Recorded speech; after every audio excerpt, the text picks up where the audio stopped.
Greetings, one and all, to this week's episode of Tenno Clock.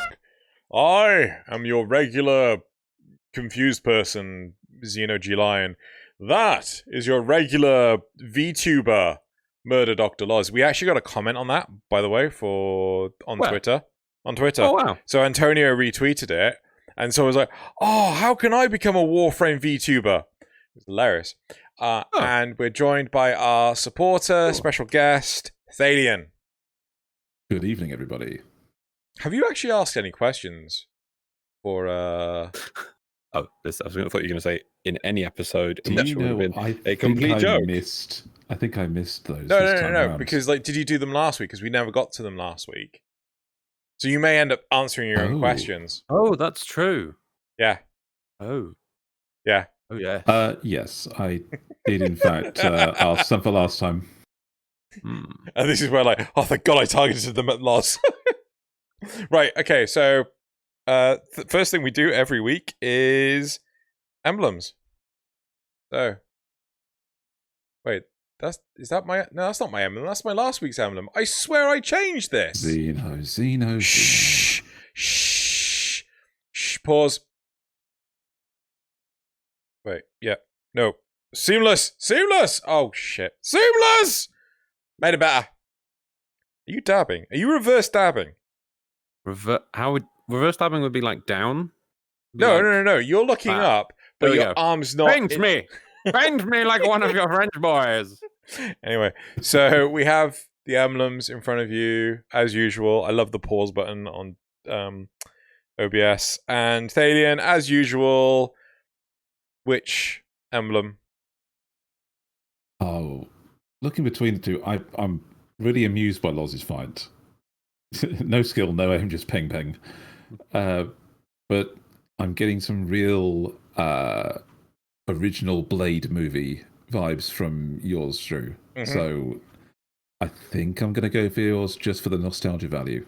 I was actually really tempted to message Loz. Oh no, you can't use that. It's inappropriate. And really? Oh. and then he's like, yeah, exactly. You really what? Why? It was like, because you'll win. It's really tempted to say. Why? Why's that? No, because I thought yours was had a really high chance of winning. Anyway, it did. It had a really high chance of winning that one. I was literally okay, I'm now completely out of emblems. I'd have to really hunt down from my old catalogs of screenshots from the game and then go through the entire list multiple times, double checking these things. So I just quickly went to Warframe and went, oh my god, there's a Halloween event going. Yes, there'll be people just standing around. And I was like, there's an emblem. Grab it quick. And his advice for anyone, if you ever see an emblem you want, don't try and get the perfect photo straight away. Grab one quick and then try and get a second one. Because that was the best one I got. I wanted to try and get a better angle on it, but I couldn't. I just had to bam, then the person was gone. I typically spam it. But one thing I will say is I actually went to a bunch of relays for... Wait, who won? Did you win? I did. Oh, look, I realised, right? Clap! Hey! Round of applause. Only if we could hear it. Right. Can you not hear the clacking of the controllers? Completely... Not really, unless you're talking. It comes from your voice activation. Yeah. Wow. Well, I mean, I wouldn't want random key clicking going on. No, the controllers. Literally, No, I get that, but it's like the keyboard as well. Anyway, semantics, ramblings. Nothing unusual there. So, moving on, we're going to go and do the Dojo Dusting, where Loz now will attempt his magic of putting in the time. And... Yeah, so I just want to reiterate to everyone that if we're now moving, we have moved the chance of winning platinum. It's now in the polls for each week. So all the participants, he's really happy because he actually managed to get the time in. So all the participants from the last 2 weeks will have a chance of winning 75 platinum for their platform of choice, right? And there are really few people that enter on the consoles like Switch, PlayStation 4, and Xbox One. So there's actually quite a few people that enter just period. I think we only get like 30 odd votes per episode. So, pretty high chances of actually getting in. Anyone that's entered in twice, it'll only count as once. So no one has to worry about that. And yeah, we'll I don't think there's anything else to mention. Oh, no, obviously next week, right? We're doing the big 365 episode of 10 o'clock, which will be an every frame of pause for for myself, Loz, and our lovely topic chooser person and episode uploader for when Loz can't do it, Tobiah. So all three of us will be there. So we'll be rewatching the first ever episode of 10 o'clock. So cringe. I know in the past I've looked at this, but I've not looked at it in years now. Oh god! So there's now going to be 365, which is enough episodes of 10 o'clock for you to watch one every episode. Yeah, one a day. Sorry, one episode a day for a whole year. Yeah, it's crazy. So that's happening, and I kind of there was something else I wanted to highlight. I can't remember off the top of my head. I should have written it down. Right, moving on to topics. So, our topics for this week. Topic 1 is Void Fissure etiquette. And topic 2 is tinfoil hat theory. Deviri Paradox will use MR30 as a mechanic for a prestige system. I'm interested in that tinfoil hat theory. So, moving on to the first topic. Void Fissure etiquette. What? Oh, you waving your hand or something? No, I'm trying to I was like trying to go for like a dynamic thinking pose, and that's with under my actual chin. So I'm like trying to find where the Excalibur's chin is, and I think it's inside my tongue. I can't really like get a good thinking pose. I can scratch less and more. We can do that. We'll do that. Anyway, topic 1. Right, it's topic 1 where Loz writes down the time. Yeah. Right. Most people in Void Fissures are there for themselves and what they specifically are looking for. It's one's own choice which relic they choose to use. You may request that one uses specific relics, but in the end, it's their own choice which ones they use. Don't expect other people to have the relics that you are looking for. A lot of players don't farm for specific relics and passively acquire them. What the hell are you doing? It's fine. Well, it's not fine because my thing's moving. Scroll back down. Your thing's moving. Oh. Well, because I'm reading it, aren't you? You're hitting enter. My lines of text are moving down. Yeah, I've found a better way. I'm good. Crap. What? Don't expect other people to have the relics that you are looking for. A lot of players don't farm for a specific relic. Don't farm for specific relics and passively acquire them through their habitual gameplay loops. Some people are just there looking for stuff to sell for ducats. You can ask the group to run specific relics, but if you're queuing publicly, then you get what you get, and more than likely you'll have to roll with it. Too long, didn't read. Don't get mad at people for not using the relics you want them to use. Interesting.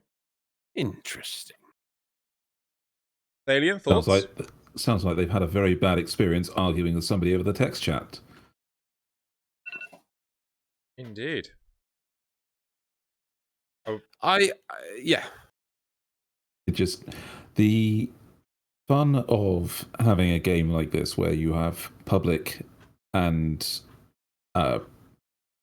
formable groups and everything. You can actually bring what you want, or you can go in a group and get more specific results. But the problem with it is that, as the thread says, if you're going to go with public, you get what you get and you have to roll with it. And some people just cannot. Have either of you ever experienced this? I wouldn't say I've experienced this. I've only experienced the inverse. That whenever I normally, because I'm so lazy and I don't run relics, I buy Prime Access every time it comes up, so I don't really need to farm these days for the new thing that comes out.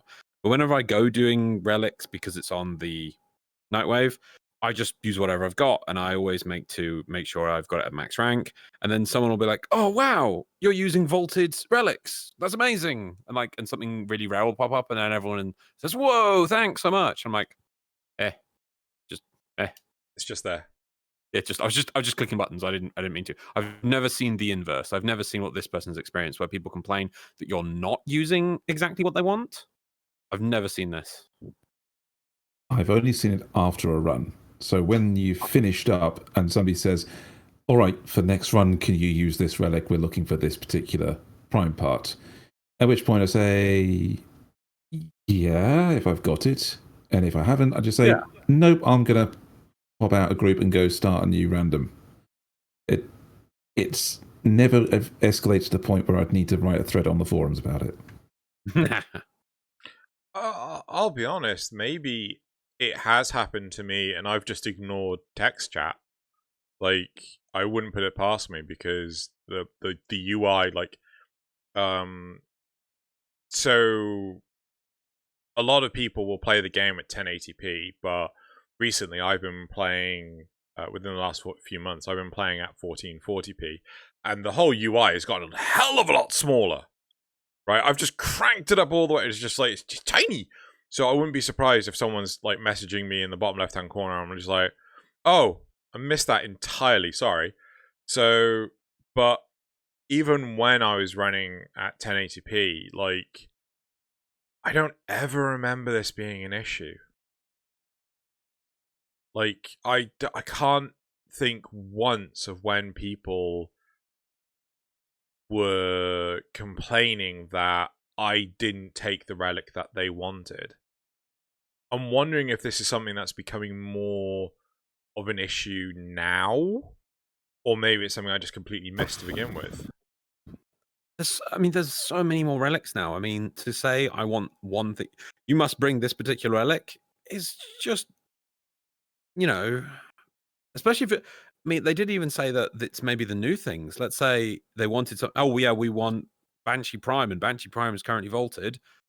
Well, I'm not going to have any Banshee Prime relics. That's ridiculous for me to expect me to have them available to use for you for the rest of the team.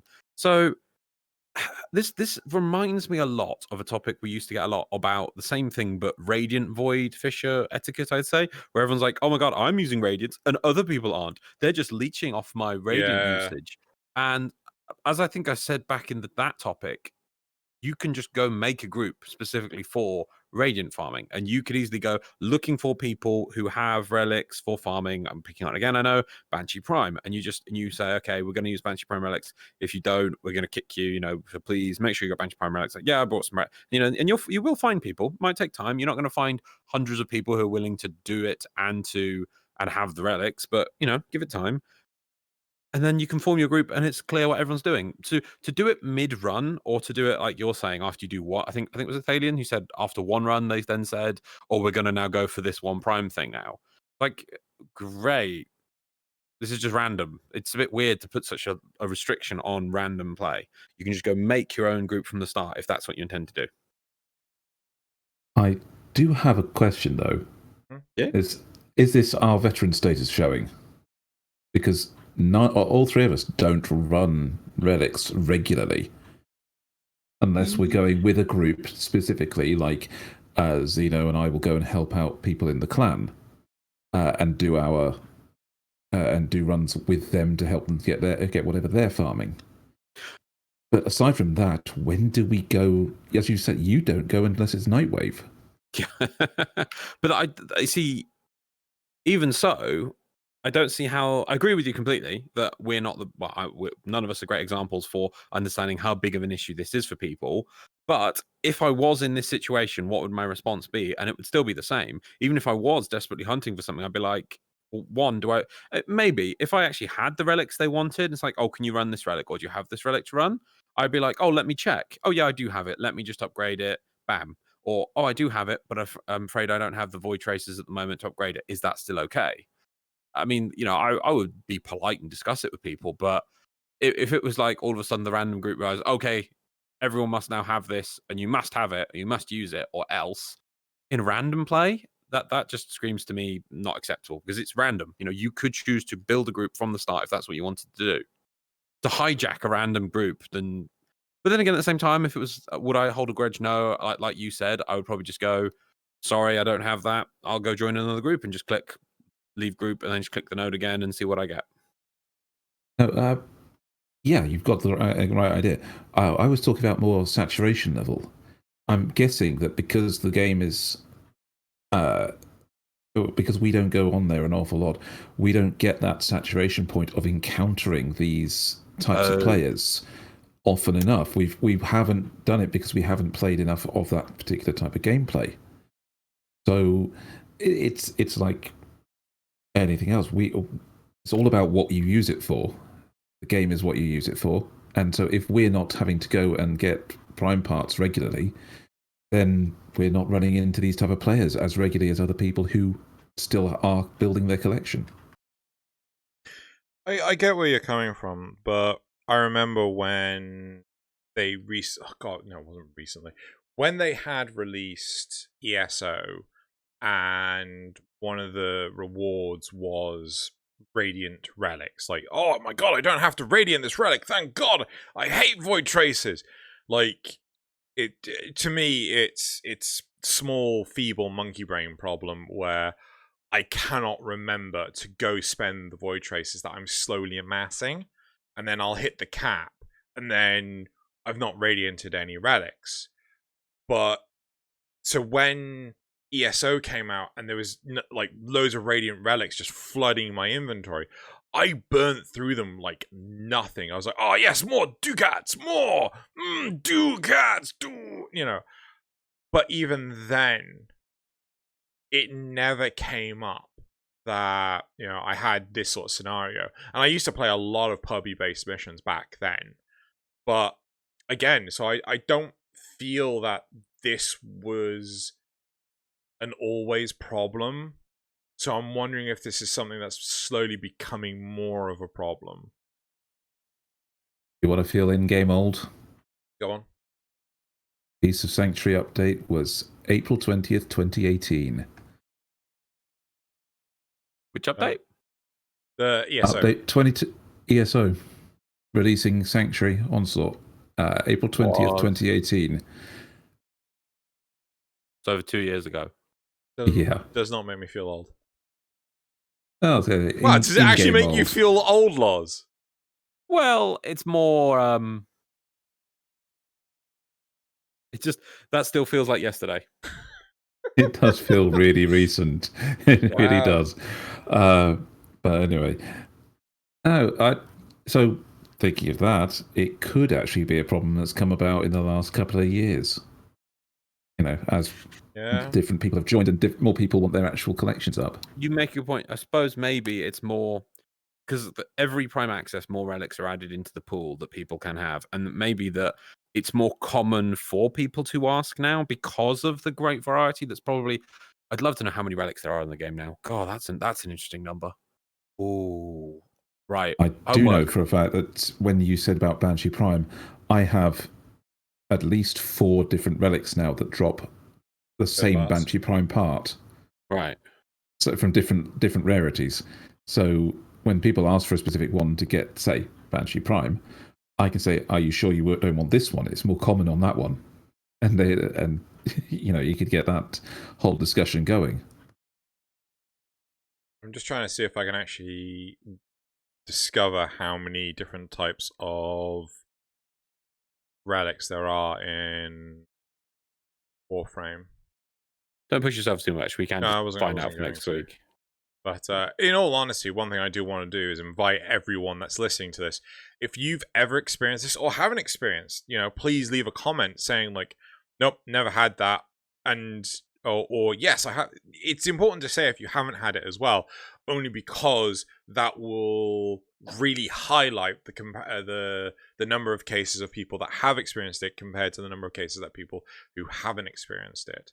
And we're just talking about unique cases, not on average every game that's been played. So I don't really have much more else to add to this. Should we go straight to the replies, or do you guys have anything else you want to add? No, I think we've covered it from several angles. See what the general public has already said about it. So replies. I personally love being surprised by what drops, especially if it's something unexpected and good / what I've been looking for. It's like a harmless lottery that I can play over and over and over in a span of 2 to 5 minutes each. Only when there's capture up. That's what I put. To absolutely no detriment to anyone else. Right. Sorry. Random. Sorry. I just found the number. Okay. Oh, yeah?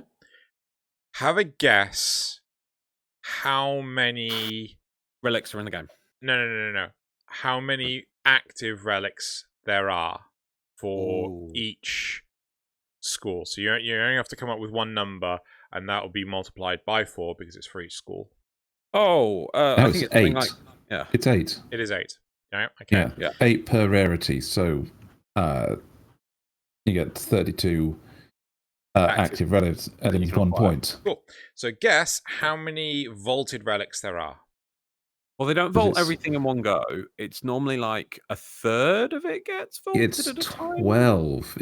There's always 4 relics for the prime. Then there's it's 12 or under because then there's 3 relics per weapon. Yeah. So if you say at least 4 every time, maybe 8 on average. So how many primes have come out since the relic system? I don't even know. But then you say that since the relic system, but every time they bring back from Prime Access in the Prime Vault thing, they release there's another set as well. Yeah. I'm going to go with 200. Thaylien? Higher. Higher? How much higher? Well, if Loz is saying 200, I'll go higher. If you want to go lower, then...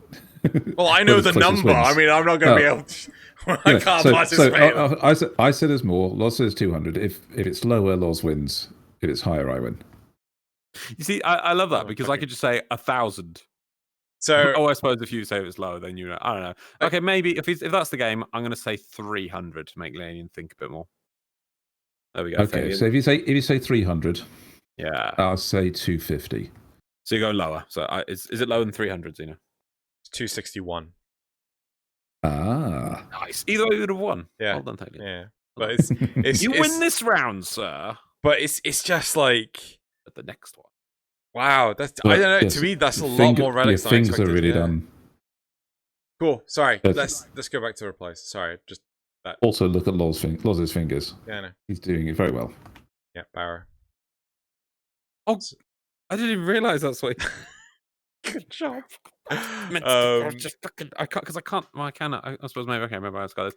No, wait. Tenno, your estimates of void relics are much appreciated. Anyway. So going back to the reply, yeah, I'm happy when I see surprise stuff when it drops.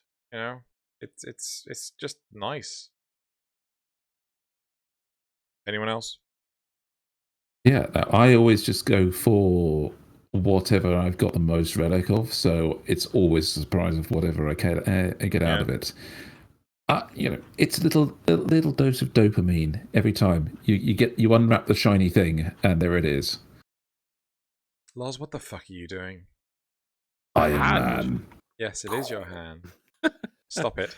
No, I don't. I don't want to say because I don't really have a dog in the race. I guess cool. Because of the fact I always buy things. I'm just happy to see more ducats, less ducats. Oh, someone says they'll need that. Great, I can trade it. So yeah. Next reply. Yeah. When I solo looking for stuff, I never ask others to drop a certain relic, but I will tell others I am farming for X and using a Radiant Relic for X. And that usually gets people who are not looking for anything particular to put up their versions of the relic too. Even intact, it still ups the odds. Yeah. Yeah, I think that if I would bet money that if I did do the same, I'd get the same response, because I always favor that the community are nice people, and I think most people would do the same. Yeah, agreed. Yeah, agreed. That's exactly what I would do for other people, because I don't care which relic I'm running. I can do the worm. Stop it. No, let him worm. Oh, I love it. Just ignore them. Sometimes they get into rage mode and try to get responses out of you. It's hilarious to observe such tantrums. Okay, so they're going one step further. They are actually saying, because I don't think the original topic actually said what the response would people say if you didn't have what they wanted, does it? Now, I think that person's made the same assumption I did. They've had a bad argument in text chat and have come to the forums.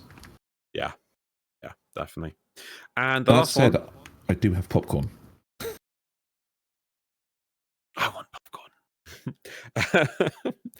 So much Railjack pubs are the next closest on the toxicity scale to entitled fisher runners. If you have met some entitled fisher runners, act now. Tell us in the description, the comments of this video below, and we would love to hear your amazing stories about the fisher toxicity entitled runners you have met. Please tell us your story. Were they funny? Were they hilarious? Did you troll them? Whatever it is, let us know now. It will be read. It must be so. See, it's actually really interesting that this person says it, because that would establish to me that it's actually a real thing, right? Because when I was doing Railjack for the brief period that I was, I do distinctly remember plenty of he does people... no more. No more Railjack. No more He's Railjack. gone. No more. He's gone. Loz won't get in the torpedo tube. I won't play it. So... What? What can I get out of you in turn for getting in the torpedo tube? Nothing. Respect. That's not going to happen. This is a negotiation, man. You gotta give, gotta take. Nope. Get in the torpedo tube. So... It doesn't work. Get in the torpedo tube. I'm not leveling that. Hell, Loz, I am more inclined to get on your computer and upgrade the intrinsics for break you. Into my break into my house. Or I know where you live now. I know where you live. Yeah, that's why that step one wasn't fine. Step one was break in. Step one is break in. Step two, hack my computer. Or I could probably turn to someone at D and say, look, you've been saying that for years. Either up his intrinsics, you lie, or I'll bring Marmite. Any of them, you can't get. You know, Reb would just yeah. Been saying that for years. You can't don't negotiate have the with me. Stones. I do have the stones. I am so glad I've got popcorn for this. Anyway, so... But even so, on Railjack, I did encounter quite a number of people that would just demand me to, like, oh, no, you need to get the resources. Oh, you need to do this. You need to...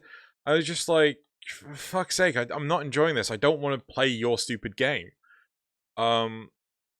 So, for this person to say that Railjack pubs are the second most toxic thing on this scale, I am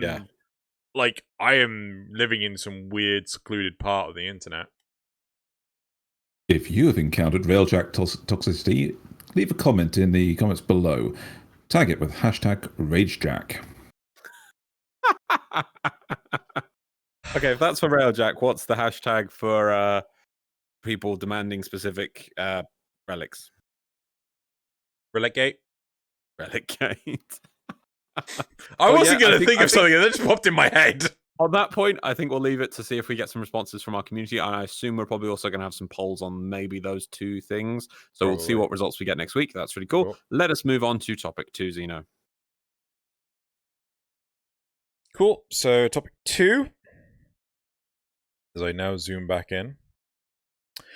Tinfoil hat theory. Deviri paradox will use MR30 as a metric for a prestige system.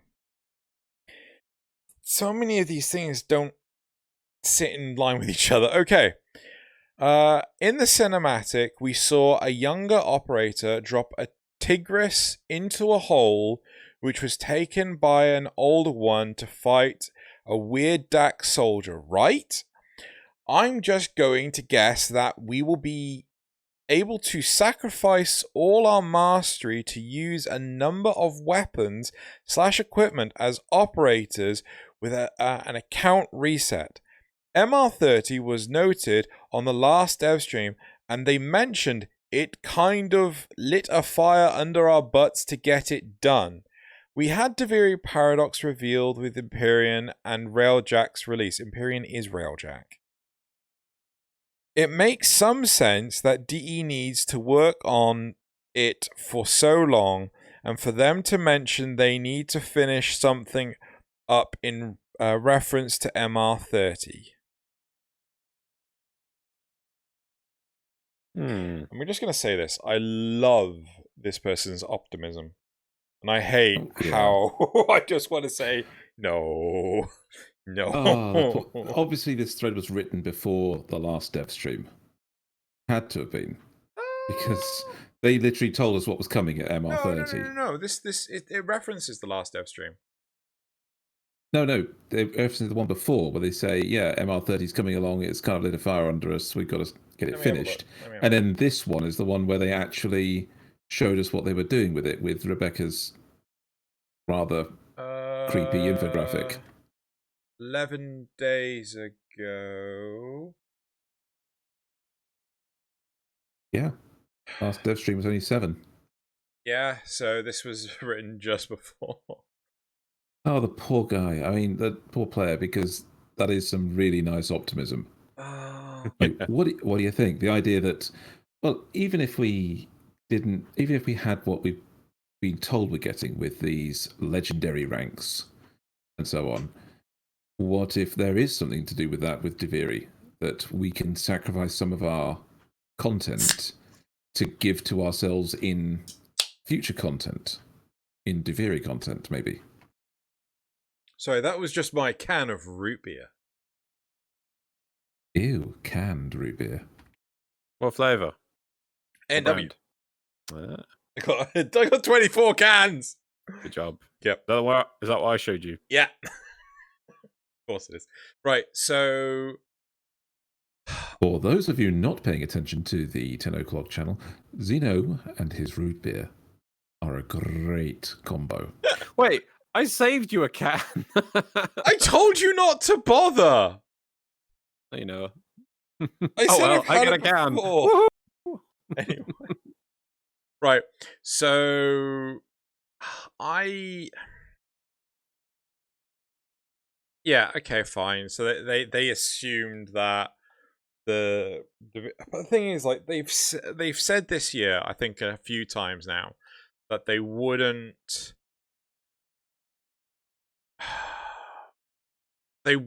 show anything that wasn't going to come this year.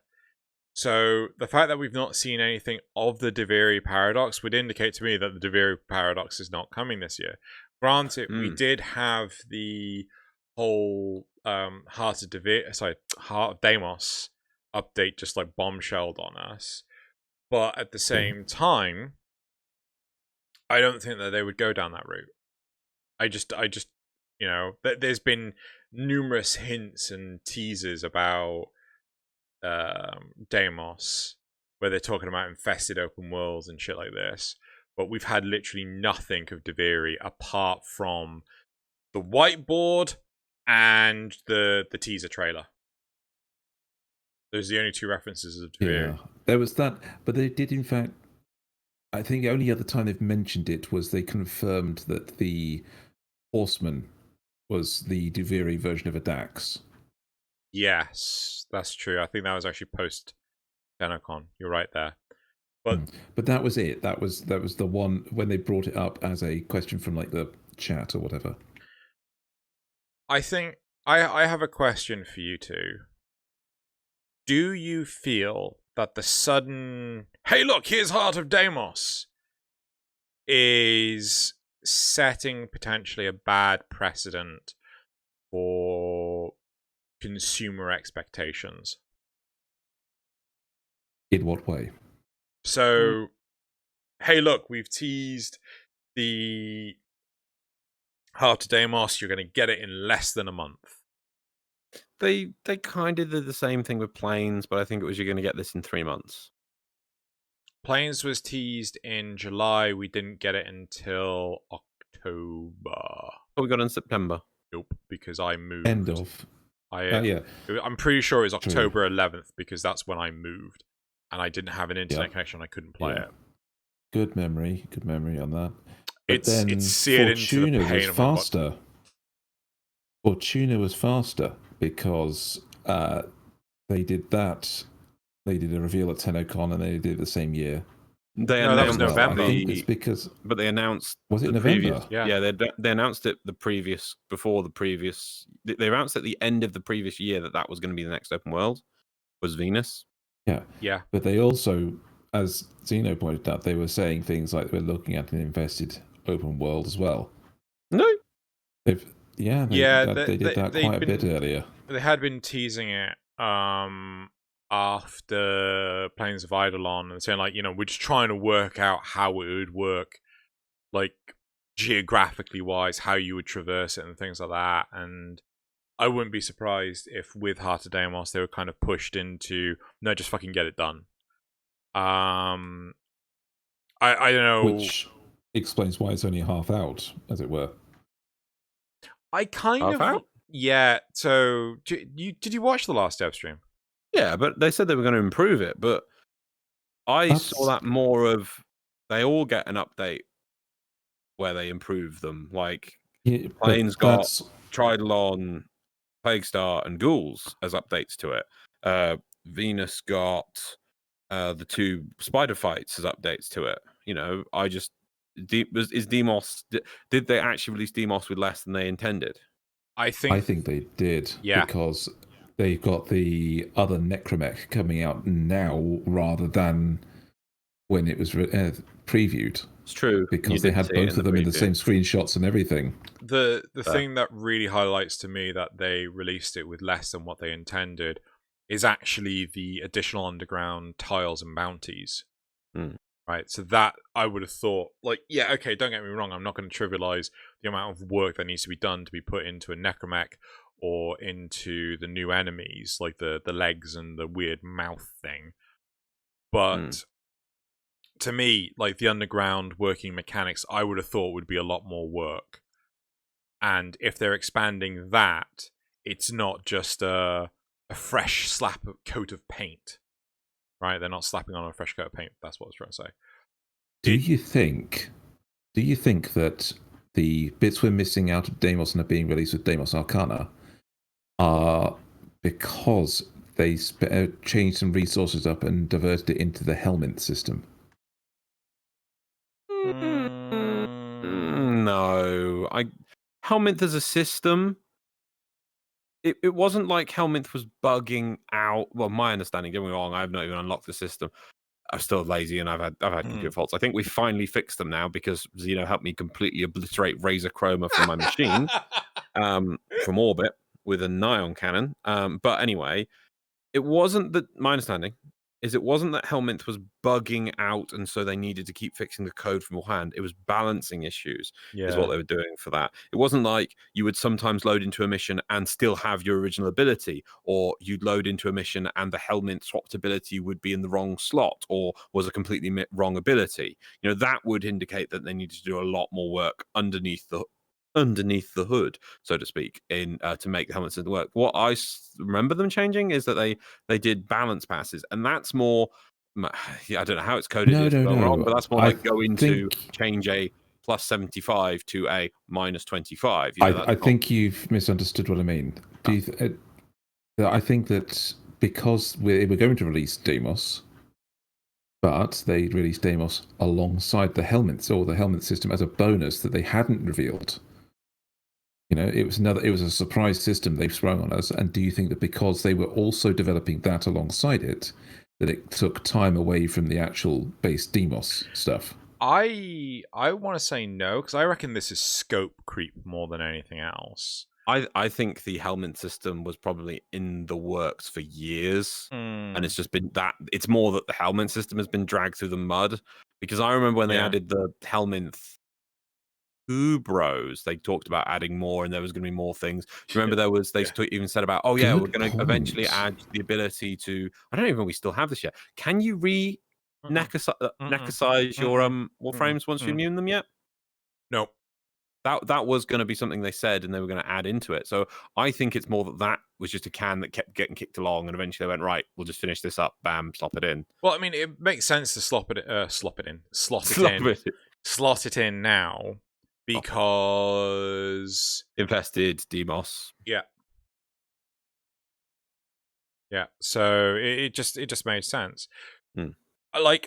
So I want to. Do you guys have anything else you want to touch on that? Because I want to highlight one thing in this post. So I really don't like the idea of you have to spend your entire 30 MR to do shit with your operator. Like, you have to reset your account. So let me find the one part that this. I'm just gonna guess that we're gonna be able to sacrifice all our mastery to use a number of weapons / equipment as operators with an account reset. My genuine reaction to this is fuck no. I goddamn hate level resets with a passion. Yeah, I'll second that one. Says the person who plays a game, who enjoys playing and talking about a game which runs primarily on its core gameplay mechanic is level resetting. For what? Warframes, weapons, sentinels. Yeah, but like you can max those out in like a matter of, I don't know, what, hours? Yeah. How long will it take you to fucking redo a whole MR30 set? If you already have the content and you don't have to rebuild it and regrind it, as it were, and just re-level it, approximately 30 days. Also, would your mastery rank be reset to 0, or would it be pseudo reset to 0? And would you still be able to keep the maximum capacity in your weapons? That's another question, because it would mean the difference between actually going back to 0 and still being able to just pick up a weapon and stick whatever you want in it. You know, all your weapons, it'd just be more leveling. Obviously there's so many different ways you can take this. So whether or not, also, well, the thing that got me is not. I know they've said about a reset. I don't mind the spending idea as a pool, or whatever, and you can fill it up. But then that you can't regain mastery from the same items. What I mean is that it's a capacity pool that you're going to use for this future thing, but to allow you to go. These released 20, 30 weapons since I hit master rank 30. I'm technically not getting anything from them, and this way you can do this swap level, though. You know, it just drops your mastery a bit. You don't reset the whole thing in one go, and then you can't relearn from the weapons you've already leveled. You only relearn from new weapons, and there may be something in that, but even then, I'm just sorry. Could you elaborate that, because I'm not following? No, I mean so what they're suggesting is that you reset the entire mastery bar and you just level it up again using the same weapons. Yeah, but even so, that would be monotonous. No, that's their idea, right? Yeah. I'm saying that let's assume there is some sort of system where you're spending your sort of pseudo. Can I add a quote? Pseudo spend the mastery points.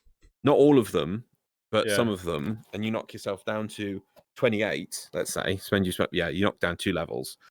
You can reclaim those mastery rank points back, but you can only do it with weapons you haven't gained the mastery from. Oh, so kind of like so you spend it similar to rep with a syndicate. So you choose how much you spend, but you can only gain it back with new weapons, which you haven't previously gained mastery from. Yeah. Okay. That way, at least then, there would still be a function to mastering more weapons. If you had a system to also spend the mastery on in the first place. I wouldn't mind that as much. Yeah, I wouldn't be opposed to that, but like a full-blown reset. I mean, this is the term for this would be more prestiging. Yeah, you prestige the account to go to dump the resource, and then you level again, so you can prestige again. It's my biggest pet peeve of the seasons in Diablo 3. I got it. Good job. Are you sure? I think he's got it. There you go. All right, okay. My biggest pet peeve with Diablo 3's season system is the fact that every season you have to start again, and the most boring part of the entire thing is just getting to 70. Yeah, you can power through it in no time, but it's still boring as fuck because you can't sort anything out until you're there. You don't have access to all your abilities. You don't have access to... Like, oh, it's so frustrating. At least with Warframe, it takes no time at all to max out a Warframe. And we're not talking about a big amount of customization. Sorry, I'm going to shut up.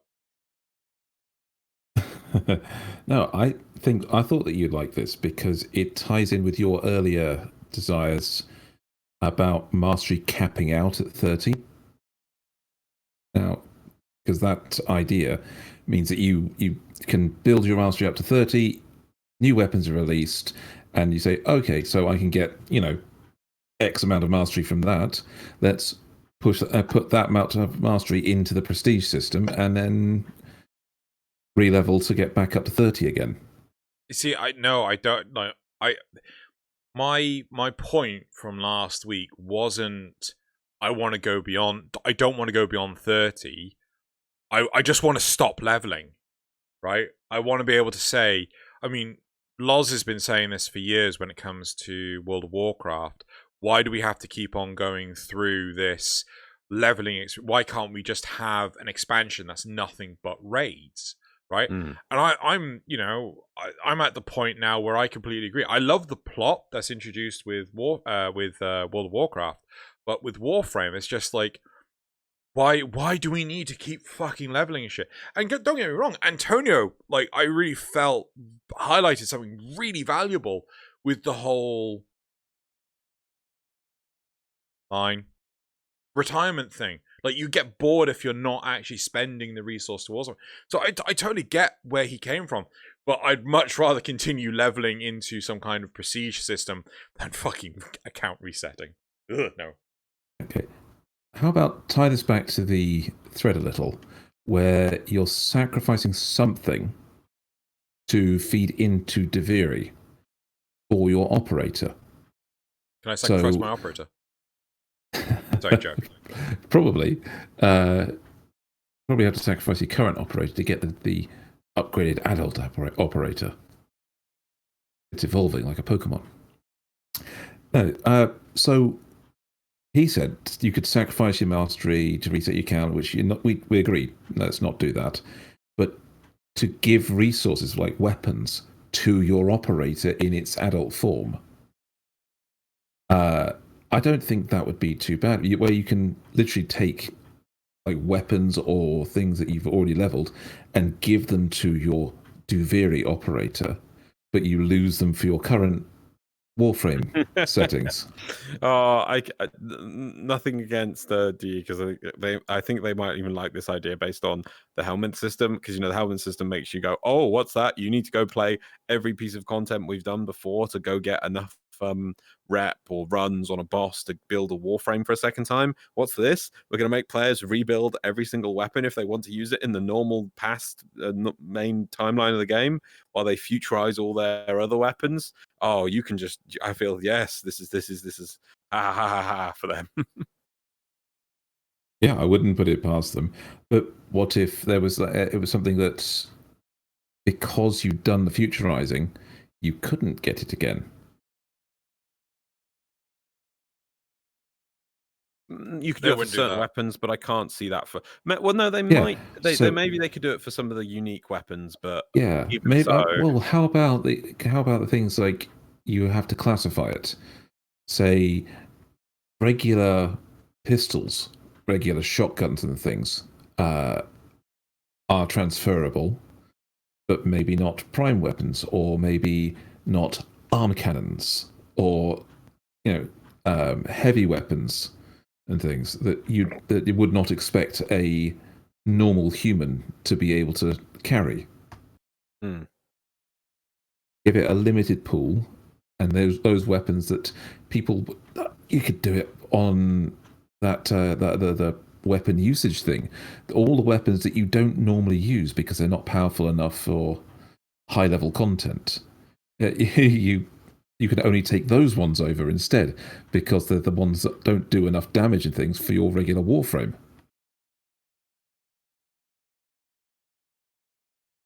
And now, okay, 3 words sounds like small. What? No, I was taking my headset off to rub my eyeball. I have no idea what this. It's charades. No, I think he Wait, got wait. that. But anyway, Yeah. No. Xeno? I mean, well, I don't know. Like, I can easily imagine them doing something like, oh yeah, in order to, transfer your Tigris Prime from young operator to old operator, you have to put it in a special void box or something so it can align with the correct time line, or someone's breathing into a microphone. Sorry, that was me. I didn't realize. I'm just, part of me thinks I would love to know exactly where they are with Deviri, and if that whole cutscene was just not so much smoke and mirrors, because they weren't implying that it was gameplay or anytime soon or anything, but that they just came up with some cool ideas. Let's have it be all cinematic and black and white. Yeah, which looks just cool and is stylistic. Oh, he needs a gun. He pulls a gun out of the floor with something to do with the past or something. Oh yeah, we'll just show some like that. And then it's like, right, we need to design the game off this. We can't do that. I think you're right with that. I think that is the biggest whoopsie doodle with the whole situation. The whole point of the Tigris going from one side to the other is nothing more than a MacGuffin that is used to show the difference in timelines. It's the same clearly person.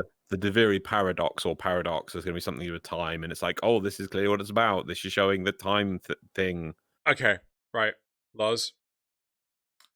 Don't think like that, because the sacrifice didn't have a sacrifice in it, and I don't want you to set yourself up for a fall. What? And the Deviri paradox won't have a paradox in it? Quite possibly. The Deviri anti-paradox. Isn't that in itself a paradox? No. The paradox was the lack of paradox all along. It's just It's the paradox inside all of us. Right. All along. Should we move on to the replies? I think we should clone Loz, because then we'd have a paradox. Nope, don't get it. Move on to the replies. Oh. He's... He got it. My faces. I think that's where the headset is. Yeah, well, yeah. Nope. DE tends to put new content that both veterans and low MR players can play. This is a fair point. If it was this, let's go on this person's system where you can reset as soon as you start hitting match rank 30, and then you can start pumping your score into the Deviri paradox. Only some players have access to it, and then some players, might not be able to. So by the time we reached, and this is part of the problem of the focus system, that some people have billions of focus in, other people are still struggling to work their way through it. By the time we actually got the Deviri paradox, there'd be people who have filled up the tube 20 times over for their operator or their future operator or whatever, and then there'd be new players who'd be like, right, I'm going to the Deviri paradox, and I start with nothing. Oh, and they've got to somehow plan the experience for these two people, one who's got everything to start with and someone who's fresh out with nothing out the gate. And this is not going to be an issue. That wouldn't be fair. So yeah. What are the 4 branches that lead to the void? I'm pretty sure one of them's Phobos and one of them's Sedna. Pluto? I think one of them's Europa. Maybe one of them's... Oh, is one of them Pluto? Not sure. Sedna, Phobos, Europa, and is it? No, it's one of the ones down the bottom of the map, Neptune or Uranus. Not sure. Regardless, yeah. You gonna say something? I'm literally bringing it up now. Okay. Regardless, It is Neptune. Cool. Regardless, I'd really like them to link to at least the Europa line of the void. Can we not have it on the Phobos line? It's... Oh, God, come on! Oh, we're bringing in a new open world! it's infested. They're going to put it next to Eris. They're going to redo Eris next to Mars. Shit. Well, that's what this person's kind of highlighting out, is that D put things in that both veterans and low master rank players can play. Yeah. As in that they're almost too afraid to do like the second dream again, where it's like, this takes 50 hours of gameplay before you get to it. Oh, that's a really cool thing. Right, it's something new players can aspire towards. Oh, let's put in something into the star chart where you have to finish every node on the star chart and it's Pluto or whatever before you can do it. Oh no, new players see it in the trailer and then they won't be able to play it right away or within 2 hours of playing the game. Oh no, they're all going to quit. It's like, no, how about... But it just like, it canonically doesn't make fucking sense because you'll have issues. We know. Yeah. Cool. Right. Moving on to the next point. They were just talking about the Master Rank 30 test that is not in the game yet, despite being 3k mastery points away for founders now. So now they can't release a single weapon update until that is done, hence the fire under their asses. Yeah. Asses? Arse. That's what I Yeah, but We are English. We have arses. Arses. You ass. Solid arse. Why the hell would they waste any effort making a whole prestige system when 99.99% of the players will never reach Master Rank 30? They are not going to do anything special for Master Rank 30, so don't get your hopes up. Honestly, it would make the most sense if Master Rank was capped at 30, or at least the rewards, so that people could catch up without having wait for old event items to come back. To be honest, though, I doubt they'd cap it, since then people wouldn't feel as inclined to try out new gear that gets added once they hit Master Rank 30. So most likely, nothing interesting will happen. Maybe at best, they'll give us an exclusive armor set or weapon. Okay. If we did this last week or before they announced it or whatever, I'd probably be like, yeah, this person's going quite reasonable and that's what I'd want. I think they've gone a bit above that, but until we see the actual results, it doesn't look they've too definitely insane. gone above it. But I'm surprised that there is no, like, here's an armor set. Here's although to be fair, I can easily imagine people whinging because, oh, how am I supposed to get that?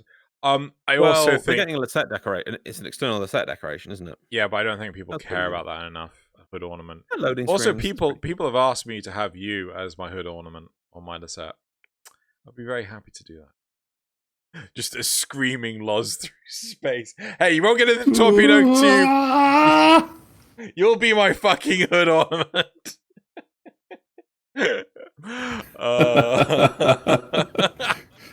Just Mad Max the whole thing with him strapped with his arms behind him. Yep, exactly. That's the whole point. You know, where else? Look at him. Yep, pretty much.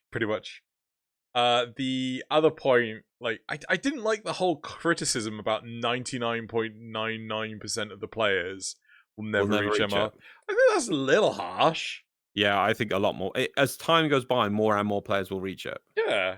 I mean, at the moment, you have to have had everything. Eventually, it'll get to the point where you have to have leveled everything in K drives and a few other bits. And then eventually be able to skip the K drives or skip some of the weapons. And... Nope. Fuck the K drives. Exactly. Right. The last point is, I doubt Master Rank 30 will be anything particularly important. Something interesting, yes, but game-changing? Likely not. Given the majority of the player base isn't even anywhere near that, the active being like Master Rank 12. Do you know what the acting average being like Master Rank 12. Do you know what I've just realised, Loz? What? This was last week's topics, wasn't it? That we pushed back to this week. So this was relevant at the time. Yeah. Oh, I completely forgot about that. Yes and no, because these topics were taken beforehand. No, these topics were picked up before the dev stream was announced. Yeah, but we were still read them post dev stream. Yeah. But like, I just realized, like, oh, they're less in time. Yeah, like we missed a beat on this one. Well, I mean, it's nice to hear that they're finally doing something. I am concerned about the whole buffs thing on relays, because if they put a fucking DPS buff on there, like, oh, you just know that's what everyone's gonna fucking choose. Well, of course they are. Power strength. If they put power strength on there, or speed, or anything that will physically enhance your capabilities of just dealing more damage, everyone will jump on it like a limpet, basically, or a flea, or a tick. Limpets can't jump. Yeah, that's what I realised after I said it. Yeah, they can latch though. Yeah, Right, latch very onto well. it. Latch onto it like a flea I or a do tick. have to just circle back a little bit to that comment of 99.19% of players 99. won't get it. Well, I just had to double check. One of the things you can see online is the achievements for things like the PlayStation version of Warframe. Oh, yeah. Yeah. And the two starter weapons, right, for the game, one is a staff, one's a longsword, right? One's a sword. How? Yes. Yeah, it's classified as a longsword. One of the achievements is reach rank 30 with any longsword or a dual sword weapon. Yep. How many people do you think actually get that one? I dread to think. I don't even know how many players are actually on the PlayStation. So, But no, it's more of a percentage. Is it the result going to be a percentage? Is it? It's a percentage of players reach that achievement. I think most people pick the stick anyway, so I'm going to say 5%. Okay, Drew? no idea. It is 10.3%. Fair. So only 1 in 10 people start the game, reach rank 30 with a sword. Yeah. And just to compare, when you say most people pick the staff, pole weapon proficiency, reach rank 30 with any scythe, polearm, or staff, which is 3 weapon types you could get, 8.2%. What's the one achievement that has like the highest percentage?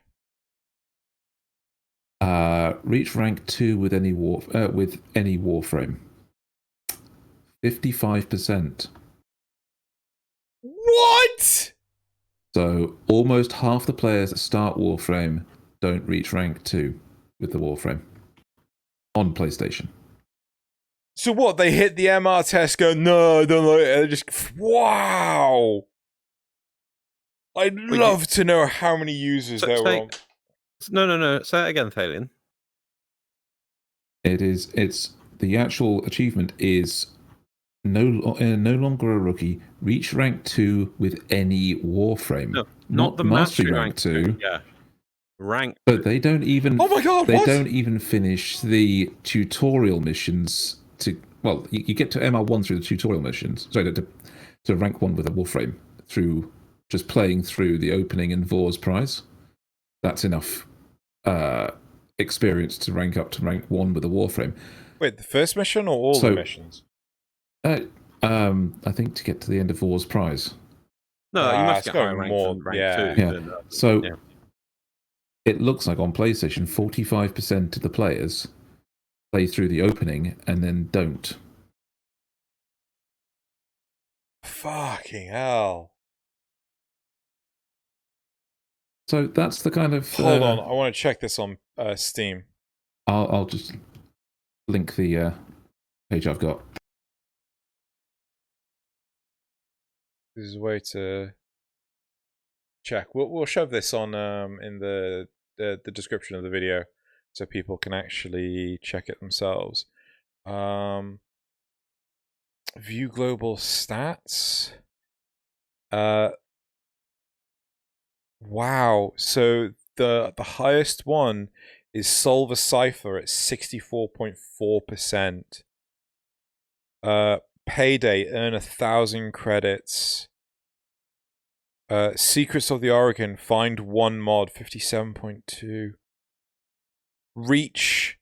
Oh, here we go. No longer a rookie, 55.4% on PC. So that's actually pretty in keeping with the PlayStation numbers. Yeah. So people start up the game, create an account, and then just ditch it. I wonder how many of those accounts still exist. Well, they are registered losers. Cool. Should we migrate forward to the next section of the show? Progress in an onwards direction. You actually went in a direction. Well, Thaylien went in an interesting direction of actually talking important points. I wanted to bring it down, but we went too far away from it. When we talk about limpets, I was going to tell you an interesting fact about limpet. Okay. It out of all creatures we know of, it has the most, the greatest penis length to body length ratio. Cool. So actually, which is untrue. We know that the greatest proportion is Nazareth. Sorry, that's a Xeno's Discord joke. Yeah, I don't even get that, and I'm on my Discord. So, but we're gonna move on to graphs. Last thing, right? Do you want to have a guess? What is the or like what section of the game this relates to? Let's broaden this a lot. What section of the game the least earned achievement is on Steam? I don't have Steam. Naru? Nope. Focus. Nope. I'm guessing, is it not Focus? Nope. Open worlds. Relating to open worlds, but some Is it the catch a fish, kill a person, mine a node? Nope. I'm gonna put you out of your misery. K drives. Ride 1 million meters on a K drive. Oh, that 0.5% of the player base have it. I'm not surprised. This is our fault, Xeno. Yeah, we should have stopped them from putting them in. No, we should have corrected them. No, and but said, because like, hey. have you tried leveling them? They are the most boring thing in the entire goddamn universe. I actually tried last weekend, got one level and went, I cannot be fucked to do this, and I will wait till I get other weapons so I can get to MR30. I hate them that much. Yeah. I actually spent a dedicated weekend where I put in about 8 hours of play to get that one particular achievement you mentioned, the drive 1 million meters. And I did it by jumping on and putting literally a weight on my forward key and steering with the mouse while watching Netflix around the very outside edge of the map. Yeah. So, because if you're on a K drive, the cold effect doesn't actually kick in. So as long as you turn when you get to a corner, you can just go round and round and round. And there's no real enemies at the right edge of the map, is there? No, well, not ones that can catch you. Right. Because you're on a K drive. Let's move on. Let's get out of this part of the show. Let's move on to the graphs. We're gonna do the fun part of the show now. We're gonna turn that off, and we're gonna bring up our first graph of the week. I need to go get the actual proper thing because it's so tiny. Right. How do you feel about including Halloween as a yearly in-universe holiday? Nabarus. Sorry, the new Nabarus event, right? 33 people responded. Oh god, I think these numbers have changed again. 33 people responded. 9% said that. No, wait, hold on. Is that? Oh god, what number is that? Is that 6? 6% said negative. 9% said that they didn't care, and 21% said neutral, and 64% said positive. What? You're pointing. I think Loz is posing for something. I'm playing with things. My windows are messed up, so I'm just trying to sort them out. Keep going. I'm fairly sure I voted for positive. But what did you not vote on, Loz? Who? What would you go for, Loz? Are you happy they're doing a yearly Halloween thing? I'm thinking. I'm most importantly, in universe. I haven't experienced it myself. Neither have I. So I don't know how much it is. The Halloween thing always was a thing, and it was just a mission, which kind of fitted because it was almost like you were in a dream kind of thing. So having it being more tangible, bit I'm never a fan of the too much the over tangible things. However, I do feel I do like it because it means the NPCs are reacting to a evolving universe, even if it is a static timed event, more than just it being something that happens and not really explained. So I don't know. I have to say, because I know, isn't it daughter dresses up or something? Yeah. Yes. I haven't seen that and whatever, so I have to see that. And I haven't done the event, but overall, the concept I think could be fine. Before we go further, Loz, do your quotation marks. Hang on. No. Oh, hang on. There we go. Yeah. Event. Event. Yeah. Event. In quotes. It's a vendor that just go and play regular game. Yeah. We don't even have the Is there a mission? The actual Halloween missions yet. If we're going to have them, we don't have them yet. Oh, they might appear sooner. Sorry, closer to Halloween. It's a possibility, but thus far, the most production they've got is in that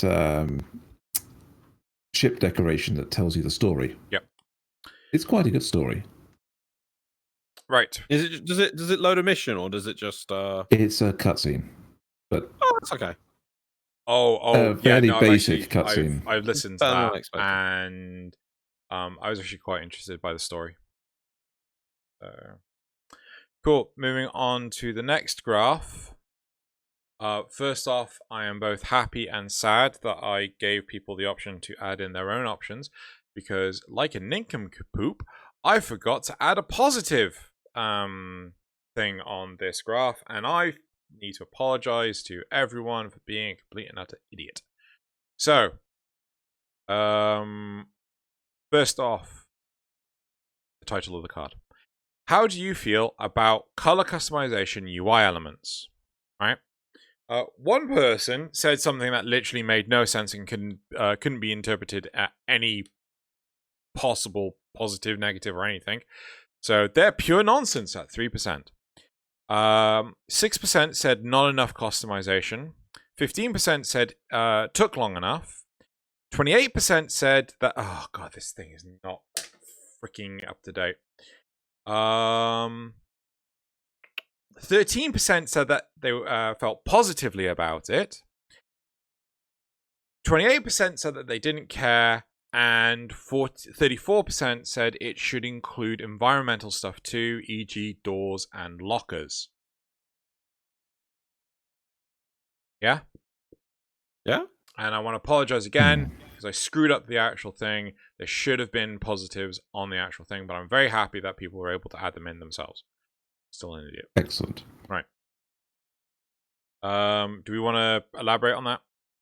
I'm just going to say, I don't think that it needs to be on the environmental stuff too, because D already did the colorblind pass for the lockers and things, so that there's actually physically different symbols for locked and unlocked, not just color coded. Though that is true, they ended up removing those at one point for the corpus lockers, and isn't that just when they brought on the new locker and they forgot to do that for the new locker? Yeah. Next. Right. The third graph is what are you most excited about with Deimos Arcana, the 0.5 update? So 3% said the new infested enemies. 15%. Legs. What? Legs. Okay. 15% said not excited for anything. 15% also said new subterranean bounties. That should be like 100%. Sorry, I've clearly done the maths wrong on that one. 18% said isolation vaults no longer on the day/night cycle. 21% said the new necromech. Oh man, come on, really?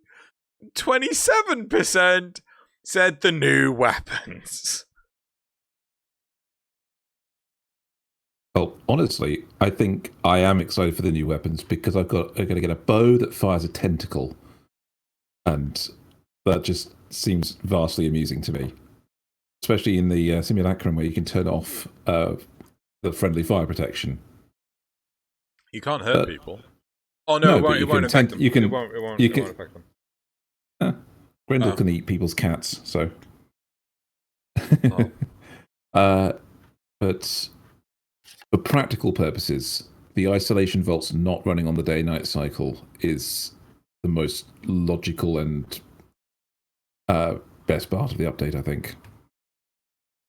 Fair. Loz? Yeah.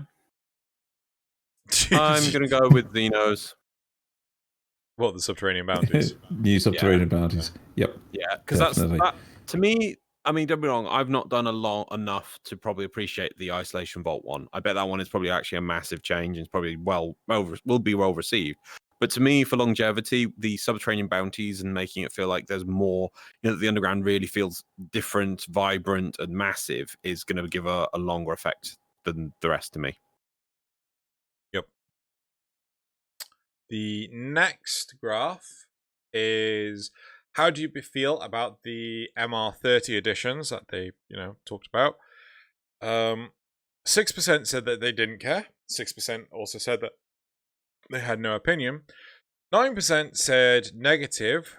27% said neutral, and 52% said positive. Generally positive. Yeah. Yeah. I'm positive / wait and see. Yeah. Mm-hmm. All right. And then the last card.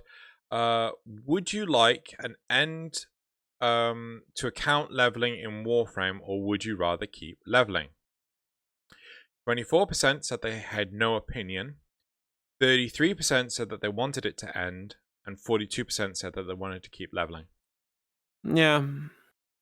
So, I kind of want it to keep leveling, but not in the same way that it is now. Mm-hmm. Do you like what they suggested, where there's like those additional cred rank sort of system? Yeah, it's kind of where you get different rewards than regular mastery rank. Yeah. But I only want that because I want the new weapons and frames that come out to actually count towards something and not just be optional. Yeah, that was my reason for my suggestion earlier. It's so that it's so that players who reach that point don't just look at new stuff and go, they don't have the same desire that they've had up to this point. And some of those people, I mean, we know Chardan, Terra Vitriol, hey, new things would be out. He'd be there. He'd be on it like a sticky bun. But there'd be less incentive if it didn't bring anything else more than just the new thing itself. It is a nice thing, so don't want to lose that little nice element. Yeah. Can I minimize that? I don't know. No? What are you trying to do? Did you break it? No. That window broke. I was just looking at the graphs. You can just tell me the graphs. We've got no graph to do. Are we done with the graphs? Yeah, we're done with the graphs. Cool. Support questions. Might that need a time check? Ah! What have you done? Can you put the time in? Yeah, well. I was playing around and I think I've done something to that window. I think I've got too many windows, or I've messed up the windows. Instead, I will not. But Discord's now back over here, so I will use Discord to. No. Do you want me to read out the Patreon? Sorry, the supporter questions.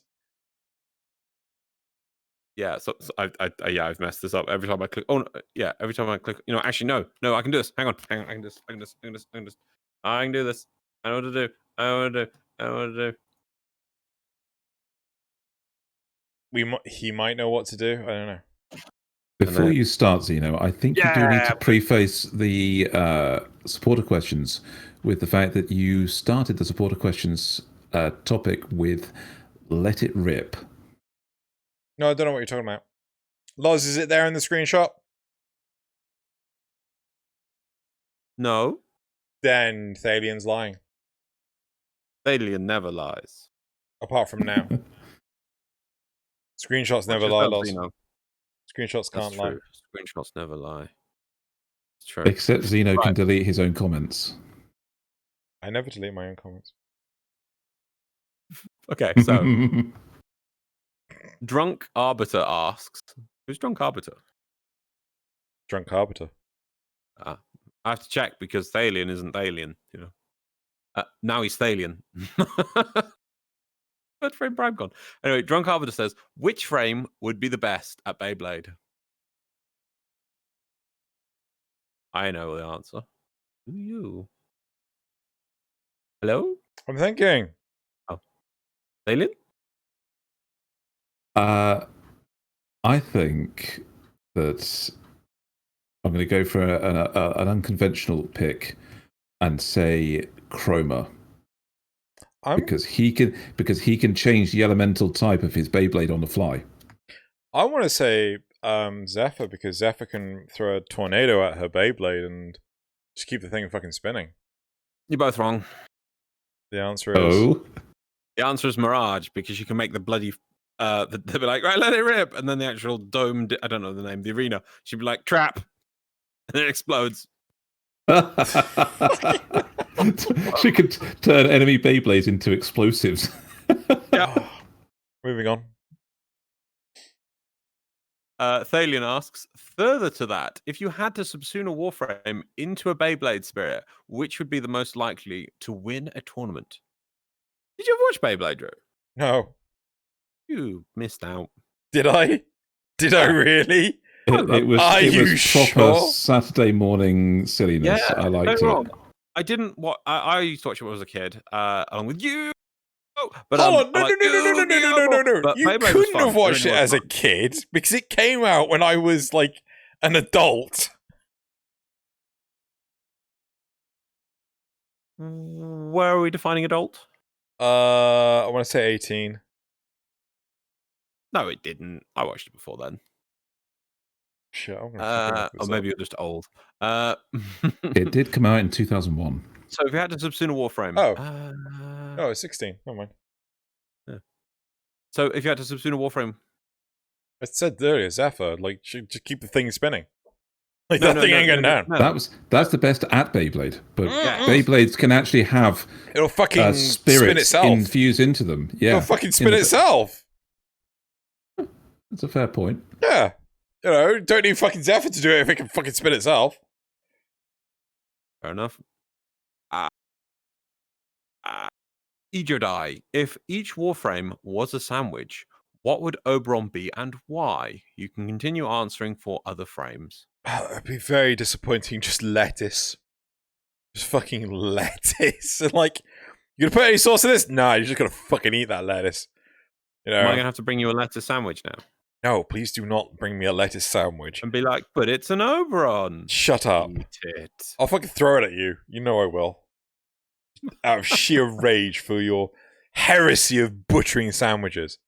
You butchered Oberon by saying it's nothing but a lettuce. Surely, aren't you going to say it is a sandwich with a lot of lettuce, but if you dug underneath, you'd find a compact bacon nugget or something? You know, like, Oberon has an ability that just puts grass everywhere, right? Yeah, exactly. But you don't like lettuce. That's the point, right? You don't like lettuce, do you? No, I like lettuce. I'm fine with it. But you like Oberon. I'm fine with lettuce. I put lettuce in my own sandwiches all the time. I just don't want a sandwich made entirely of lettuce. But however, Grendel would be a meat witch. I don't think you're quite understanding. You're supposed to make the sandwich you like, the Warframe you like, not whatever. Surely it would be a sandwich that's thematically based on the Warframe. I'm with Xeno on this. I think even if you don't like the sandwich, it has to fit the frame. Yeah. Well, throw that sandwich. You know, fucking Oberon isn't made of any infestation. I mean, like, you know, is like prime vegetarian. Devaro asks if Loz, before you do that, Octavia, the club sandwich. Oof. Moving on. Moving on. If a Warframe was themed around a walrus, what would its powers be? You know, I don't know much about walruses. I could see there being a body slam. Yeah. Waving? Do they wave? Passive could be more speed in Sharkwing. Yeah. Like double speed of and impact damage when it hits and if it runs into enemies. So what, like Gauss? Yeah. But in Sharkwing. And to a less effect, Arcwing. Yeah. Unstoppable not in, force. Actually, no. Wouldn't Arcwing be able to pick it up? Yeah. It just hovers like 3 foot off the ground. Zara Like- also asks, Yeah. favorite color of M&M? ? Do you have M&Ms in England? Of course, we have M&Ms. Favorite color: peanut butter. Crispy. No, we can't get peanut butter. Those aren't colours.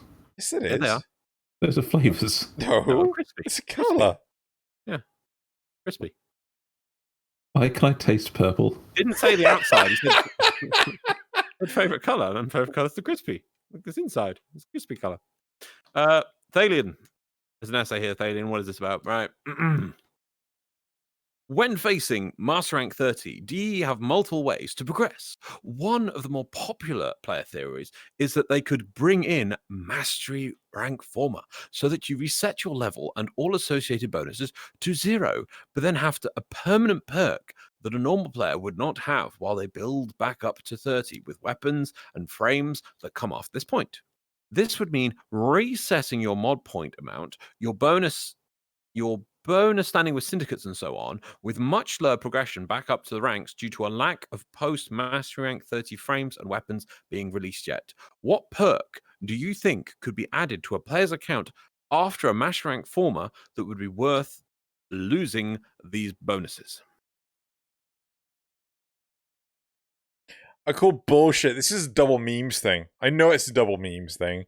He's going to have something in there, and it's like double memes. Loz, read every 7th letter. I knew it was fucking coming. Honest question, though. You and I both don't like the idea of resetting to 0. Yeah. But what would be worth it? I don't know.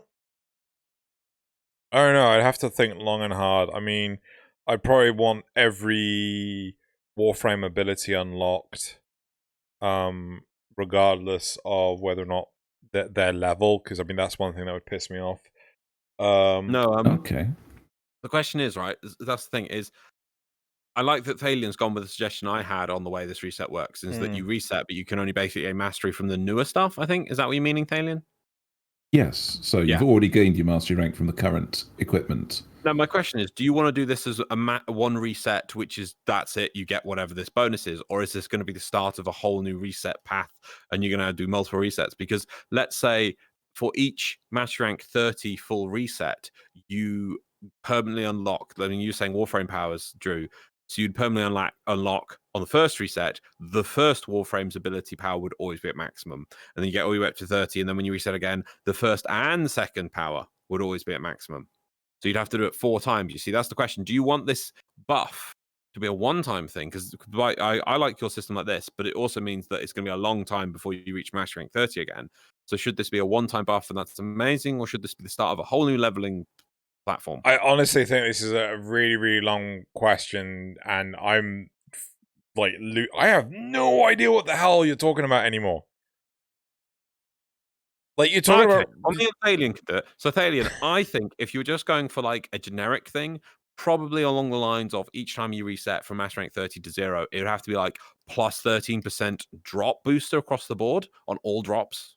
Yeah, that's actually kind of what I was going for. One of these generic kind of things of... But useful. Yeah, so... Or a solid affinity booster on top of any boosters you bought. Same way that we get the double affinity weekends, where any booster counts for a double-double. So, focus would also be another one. You'd have like a permanent super lens attached to every focus game. Exactly, something like that. So you're giving up... Quiet, Xeno. Now, you're giving up experience and levels just so you can level this stuff up better.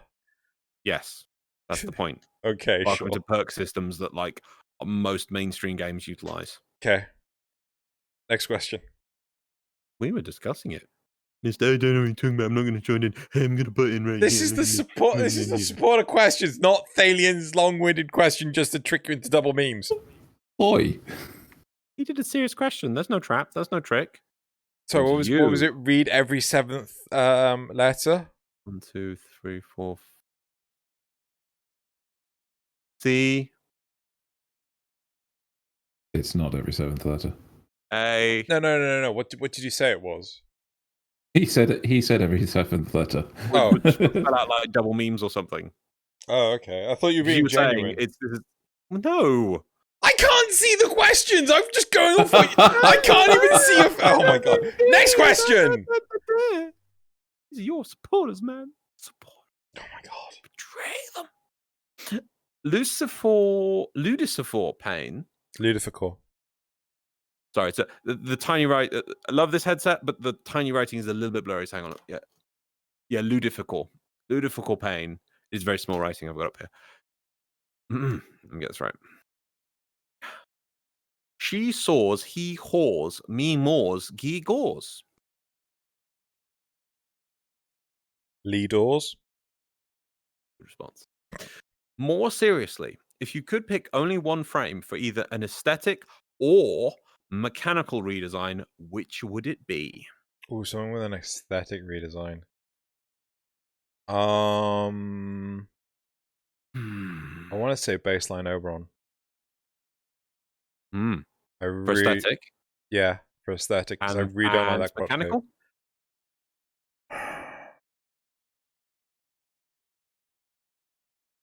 Would you like to get rid of the crotch cape, or would you like crotch cape options? Crotch cape options. Like, you know, I'm just imagining that question in a vacuum, not even connected to Warframe.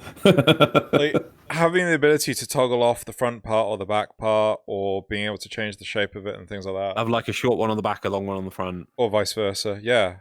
Or have striped ones, or ones with double flaps. Yeah. Or tassels. No. A mechanical redesign. Who do I want to have mechanical redesign? Ember.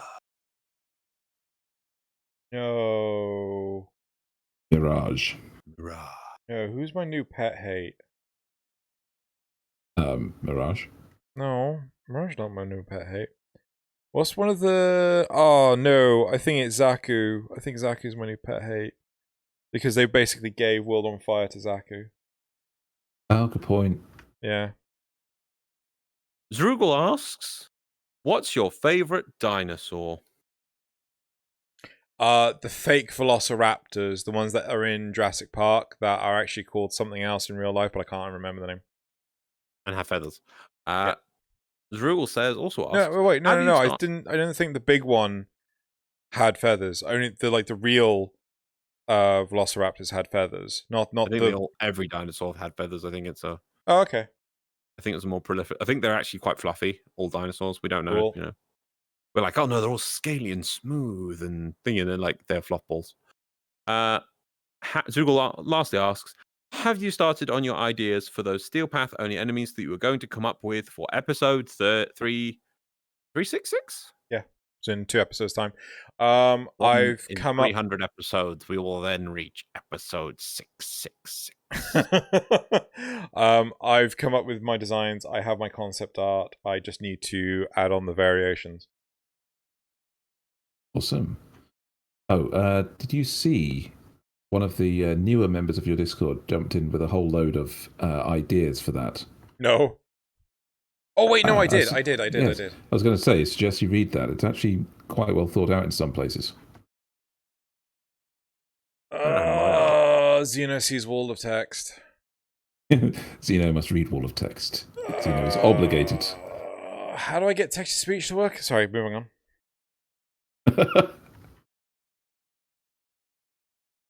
Is that the end of the questions, Loz? Yep. I'm so happy he tells me these things.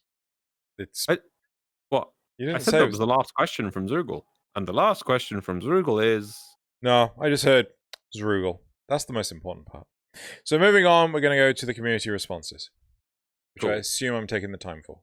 Yeah. So here's the thing. So I can click on that window to change the time and it goes into fail. And then I can see Discord up here. So I'm like, oh, I'll click on the Discord window and it becomes fail. And I can go back to seeing that. I'm like, oh, let me change the time. And it disappears again. So I can see the times and you're doing the times. But for some reason it's messed up. However, I can... There you keep holding it. Right, go. Ali Al-Khatib. What the hell was that? You know, it's some like wind just came out of the helmet room. I don't know why. It looked like weird. Very strange. You know you're not in a real space, right? I'm in the ship. What are you talking about? Oh, Like God. depressurized or something. My eye on that room. Weird. Ali Al-Khatib. For pets, specifically Sentinels, maybe they should be deployable like Necromac, aka Vera gear item. Auto-deploy at the start of the mission, regen, and increases deploy charges. Is this not last week's episode, but the week before? These are all mixed together, but yeah, probably. I kind of like the idea of having, which was that Sentinels become gear items. It was to give Sentinels a way to come back. You use them as a deploy item, so you'd have like X many refreshers on them to bring them back, and you could use it for pets as well. I like the idea, but personally, I think I would rather have Sentinels and companions at the same time. Let's do it again. Oh no, it's a thing in the wall. Okay. Stefan Trajovic, Hydroid. Oh, do you remember because we were talking about Hydroid, right? So his Kraken needs to be moddable like an exalted weapon. His tentacles just don't do damage past level 40. If there's an ancient, make that level 20. Puddle is good, but make it more effective by energy drain, Xmas while in it. Barrage needs baseline rage increase. Tidal Wave is actually phenomenal. That's phenomenal, I think, but with an F for some reason. As a movement ability, leave that as is. You need cast time mod. I forget the name of it. That's somebody else said this actually, same thing. What is it? No. Oh, natural talent. Natural talent. Good. Thank you. On him, in order to not die while charging unless you're in puddle mode. His issue is not damage, it's scaling. His abilities become useless really quickly unless you run AoE weapons.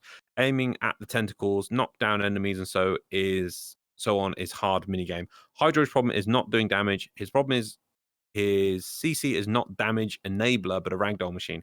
It's like bounce pad instead of Bastille for ult. And somebody else, like, sorry, I can't remember the name of it, did suggest, like with the puddle, that you can just shoot at the puddle to deal, to do damage to the enemies in the puddle. Why can't you just shoot any part of the tentacle to deal damage to the mob in the tentacle? It's like you shooting the tentacle makes the tentacle squeeze more. Give it the tornado treatment. Yeah, that too. Yeah, that's good. So there's some good points, and yeah, I think again, I would play Hydro more if he did this kind of stuff. King of Gaming. Oh yeah. When you get a cool space dog, you don't think, oh, great, now I have a utility monkey. You think an attack dog, like in the Warframe cinematic. I do think pets should have cool utility too, but don't take away their attacks. The lack of damage is why everybody only wants the Smeetigavat and Panzer Volpafler. Okay. Volpera. Just make the Volpaphyla. That. Point to Thaylien. No, it's not good. It's not going to a point. You get a nod. Just make the pets Can actually I just useful. lose a point? Why? Because I got it wrong. No. Okay. You get a stern shake. Just make the pets actually useful. Some can mostly be utility. Some could turn invisible and help with stealth takedowns, and some could be CC. But the pet just sitting near you with nothing but utility is not what most people want out of a video game pet in an action game, even if the game didn't revolve around DPS. What was this person's name? King of Gaming. King of Gaming. I completely acknowledge what you're saying. I don't necessarily agree. My concern with that is if you're trying to balance for both utility and damage, it becomes really difficult because you have so many different scenarios. Whereas if you actually have, okay, this is the utility of the companion, it does X, Y, or Z, it's easier to balance because you have one set mechanic, one set attribute to be concerned about. When you've got multiple mechanics, multiple features, functionalities, and the way they interact with each other, that is the biggest reason why things either come into the game broken or just all over the place. I really feel that it would make the game a lot easier to develop if they have one source of damage, which is just the player. I get where you're coming from. I completely respect your opinion, right? And I'm thank you for sharing it. You got anything to add, Thaylien? No, I can completely see where this guy's coming from. And I'm actually leaning more towards his opinion than Xeno's in this. But I agree with Xeno in the fact that there should be primarily a function that each pet does, similar to the way the Sentinels have a one function that each of them does. and it should be the go-to option for when you want to do that thing, even if it's niche. A niche has its place. But I do think that a dog, an attack dog, should be an attack dog. Same with the cats. Same with the infested companions as well. They all need to be capable of actually doing something to the enemy that isn't just their own utility. I again, as I said, I do respect where you're coming from, but I do feel that it plays heavily towards the power fantasy for the sake of, hey, look, cool thing. Show me any, like, you know, if this actually did happen, show me any country that has ever utilized like large feline animals that, oh, look, this is my police tiger. Yeah, I've lost 7 men to it. You know, it is just there to play into the fantasy. And do we really bloody need it just to make it? You know, I'm losing my own words here. Do we need it? No. But is it wrong to play into the fantasy, power fantasy? I don't think so either. I think at the expense of balance, development time, and just making an overly complicated system, I would actually say yes, it is. But that's the thing with pets that aren't sentinels. Is it really all that overcomplicated? They have their own AI. They wander around. They attack the enemy, and when they attack the enemy, that can trigger some of their unique effects. Kavats, for example, have the armor stripping off enemies, complete defense stripping off of enemies. But that's triggered by their attack rather than by standing near and meowing at it. Nothing says that it has to just stand there and meow at it to lose. Like, you can still run up to the thing and strip off its armor. It just doesn't deal any damage. Yes, but why does it not have to deal damage? To help with development. That's my point. I think we're going to go around in circles at this point. Yeah, I just don't see that having it have damage numbers attached to the actions is extra development time, because it's never going to be at a point where it will kill vast quantities of enemies. But that was the original topic, that they want the damage numbers of the animal companions to be seriously higher, because otherwise what's the point, right? And the whole point is that we've got this mindset of taking damage, like, oh, more damage, more buff, more DPS, more, you know, we're not thinking, oh, this can CC an entire pack of, Grenier. Oh, this one can fart in the general, this Kubro can fart in the general direction of these corpus, and the corpus just run away from the smell in fear, right? There's no, it doesn't matter to the general mindset of players, how can I best optimize my usage out of X thing? It's either does damage or does not do damage. And personally, I feel that is the wrong attitude to have when playing a video game. It just makes everyone play the same way. Yeah, no, I'm with you on that. I just don't think that taking it away entirely. I did this on the poll when you put it. I don't think that taking it away entirely is a positive move either. I think that focusing on the utility, yes, I agree with completely. But these things do have damage. They don't have to have great damage. But the thread originally wanted you to have, wanted them to have equivalent damage to us, which I don't agree with either. But there's no reason for them not to do damage, just as there is no reason for them to do all the damage. So, my next question to you is, do you feel that companions should stay the same? Because they do some utility, they do some damage right now. No, absolutely not stay the same. I think that focusing onto the utility is the way to go. I just don't think that the damage needs to change. Should we go on to the next reply? Yeah, let's move on. JJ24. What was this one about? So quick look. Oh, okay, yeah. So let's do it with new frames. This is the problem I have with the new frames. Every recent release has had one crazy main damage ability and eight plus abilities jammed in one kit. Zaku's guns, Proteus turrets, Grendel's suck, Wisp's laser, Hildren's version of World on Fire, Baruch's fist, Garuda's blood bomb, Revenant's spin move, Korra's whip, Gara's damage shield, and Octavia's boombox. All can do a lot of damage. Harrow's the only one that doesn't have a direct damage ability but can buff your gun like crazy. And if a frame doesn't do enough damage, they are seen as worthless. The game has changed so that we can never have a frame released like Loki ever again. I completely agree with this. Yep, I agree. It's a sad state that they've kind of evolved the game into. But again, it's what the consumers want. They want this. Let me deal mad damage, yo. So again, if it doesn't increase the DPS, they don't care. Long ago said the first step towards actually getting a more engaging playstyle would be nerfing our damage massively across the board. Yeah.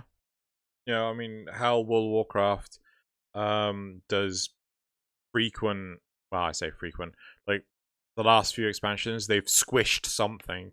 They've now just squished all the levels down from 120 down to 60. Exactly.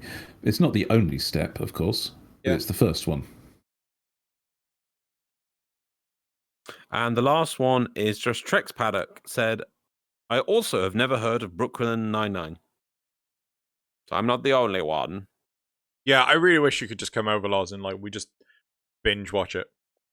Yeah. I think you should.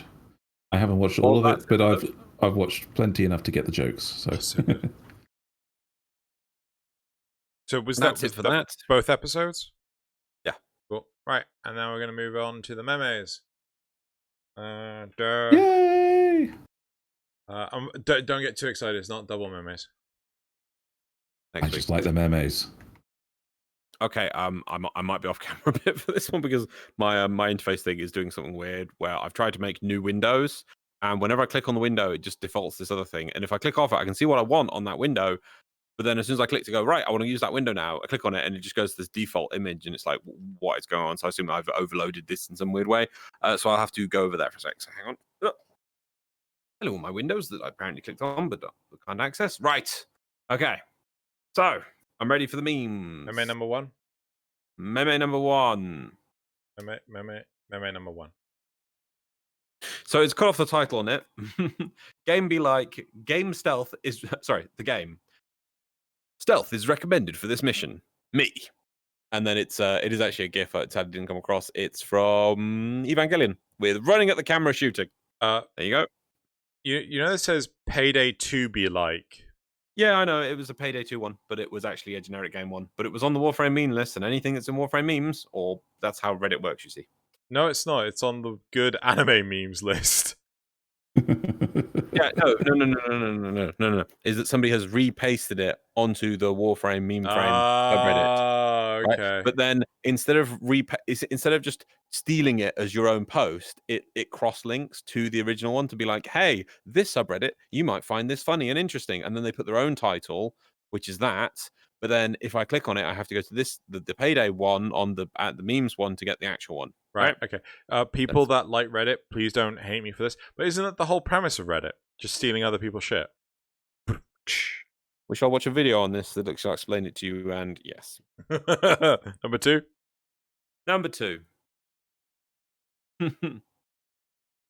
Okay. Reposted as it wasn't Warframe enough, lol. I don't see the difference, operator. Corporate needs you to find the difference between the picture and this picture. They're the same picture. Anyone who doesn't know what that is? That is a Dreadnought from Warhammer 40k and a Necromech. Of course. What's with the giant ass white border? Yeah, I don't know. Someone doesn't know how to meme. What the hell? Well, we did No, it but in it's still paint. good. Still good. Still It good. wasn't me. Next. Yep. Number 3. So meme number 3. Let's give Wisp, Mesa, Sarin, and Mirage 100 new skins.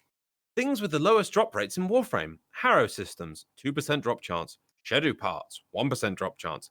Necromech mods, 0.2% drop chance. DE giving Revenant any new skins or augments, 0% drop chance. Yeah. No Revenant. Yep.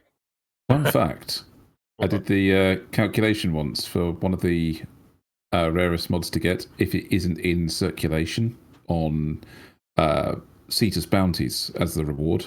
Yeah. And it's something like 0.00056%. Wow. How many runs did you do to possibly come up with that number? It's just the basic math on that one, because if it's not in circulation as the reward for the bounty, then if you take a bounty with a specific name, you have a 1 in 3 chance of that mod appearing, and it's a 0.1% drop chance from that enemy. If that is not the title of your bounty, then it only has a 4 in 9 chance of even being that part of the mission, and then a 1 in 3 chance of being the right enemy, and then a 0.1% drop chance on top of that. And so it just goes down and down and down the iterations of how likely it is. So wait. Sorry, what was the percentage drop chance? Like what was it the chance that the mod would drop doing a bounty, or no, the modding at the time was the stance for Twin Swords, Carving Mantis, and it has a 0.1% drop chance from a Plains Commander.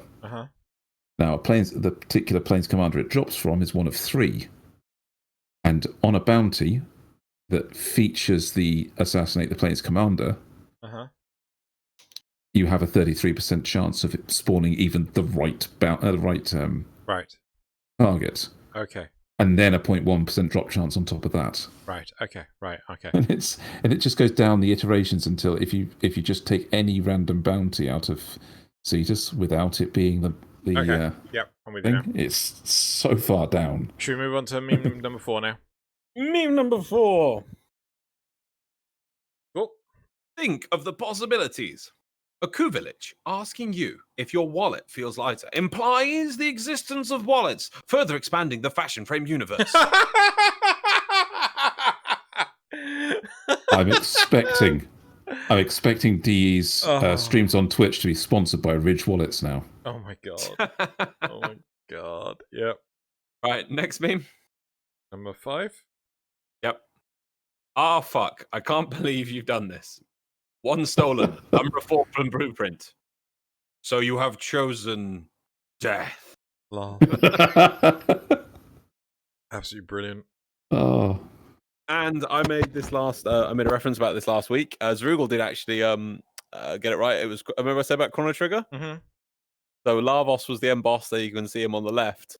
And remember Lavos? This is her now. Feel old yet? And also the has time gone too far, I think might be a reference in Chrono Trigger because it was all about traveling forward and backward in time. So if you went too far, Lavos destroyed the world. But it's at the same time, it's a meme of, remember this person? This is them now. That's really come about recently. Like, was it like how it used to be, how it is now? Yeah. Have you, oh god, they're bloody everywhere on Twitter. Anyway. MDB the memes, man. Yep. Right, community shoutouts, which I'm going to have to look at over here as well. I'll just try reloading my thing, yeah. Try reloading over here. Ow, my eyes. So bright and blinding. Cool. So, community shoutouts for this week. So, no, that's the memes. Right, so the first community shoutout is this gorgeous Hydroid Deluxe by Ash Wasabi. Clearly, an individual of fine taste. Wasabi. or potentially destroy taste. I'm not entirely sure. I do like it when artists actually do put a little tagline on their work. Like this one. Drown with me. I'll wrap you up in my gravity. I don't know. I just like when people actually take a little bit of time for those. I think we've lost Loz. Or Loz has actually gone over towards the infested door, and whatever was happening earlier has actually affected him. Yep, he's been eaten. Right, moving on to number 2, which is Nezha Prime by Scarven. Yeah. It's good. I also like that they've actually taken the time to use the Guandao Prime, because that was announced after the dev stream, just on the thread, and so I really like the look of that weapon, and they've done really well with that here. Sorry, I'm back now. I just needed to reset OVR toolkit and it's working again. The first image was awesome. Didn't they? I swear they announced the Guandao before that, because I remember looking up, because it's like, how do you say this? I think it had devs an art stream or something. Did they? Guandao. Yeah, because I remember looking up a Guandao. No idea. Only I remember is because I used to what was the Guandao was one of the main weapons for one of the characters in Dynasty Warriors, and I love the Dynasty Warriors series. That's the only reason I know how to say it. Guandao. Fair enough. I think it's Guandao. I'm probably saying it wrong. Anyway, but still, that looks awesome. Is that's what's coming with Nezha Prime? Yep. Guandao Prime and All Zakti Prime. Money! All the money! Gross. I think a few people called it ahead of time because they're the 2 weapons with ribbons on them. Number 3 is Hey Kiddo by Tenno Clock. Do you know what? We need that effect. When we get Hey Kiddoed, we need that area of the set to darken down and really look spooky. Oh, like it did at the start of the Chains of Harrow when it goes. Yeah, but similar, but like around around Wally. Also, I recognize that this is Little Fernanda. Don't think you have escaped my attention. The 4th community shout out is Cora and Protea by Maud of the Wild. Hey, commission for at Sulky Streams, which she made for her friend at Lilith Heckingay. Thank you so much for this commissioning me. I'm really happy on how this drawing ended up looking. I do like the simplistic 2-tone background. That really does highlight some of the lighting on that. Kind of nice. The 5th community shout out is a human version of Harrow and this Nidus by the D'Angelo Nello Terexo. I can't pronounce the last word. It's Nike.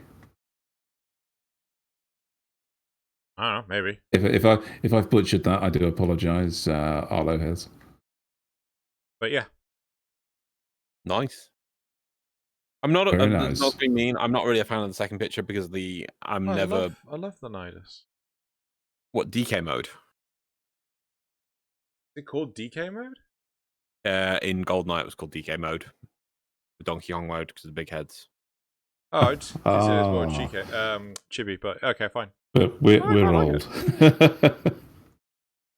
Yeah, although I'm not sure that Human Harrow would have a beard, but at the same time, it's pretty damn good.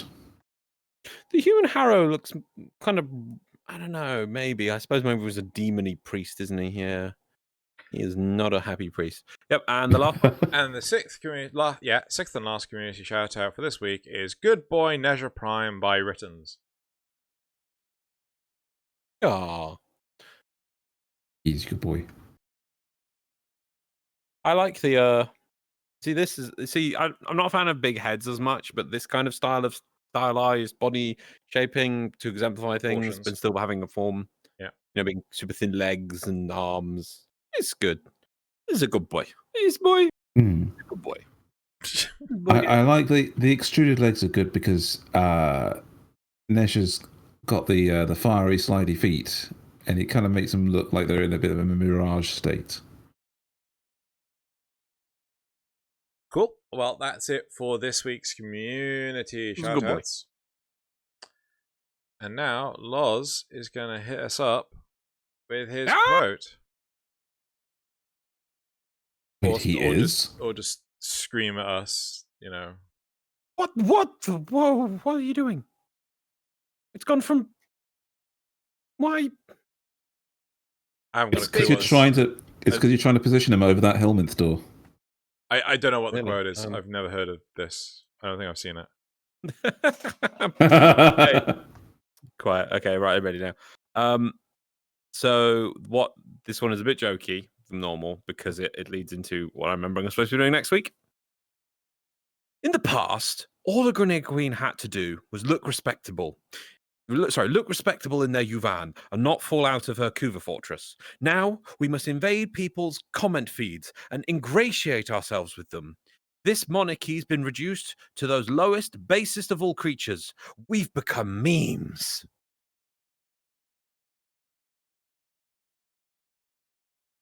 Fuck is this?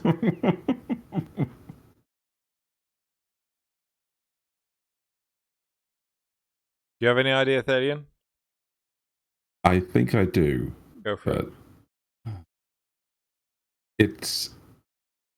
It's almost like I've only watched the movie once. I'm thinking it's something like The Princess Diaries.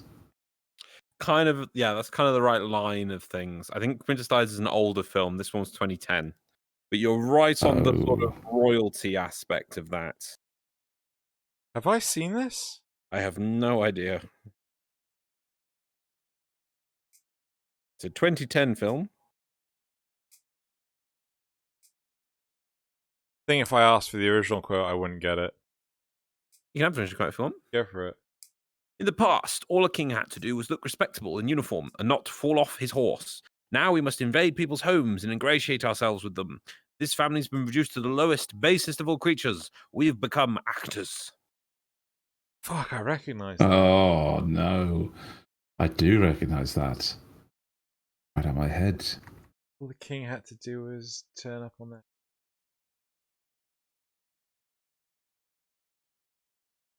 Oh, bloody hell. I think you have to... You could get the Princess Diaries, right?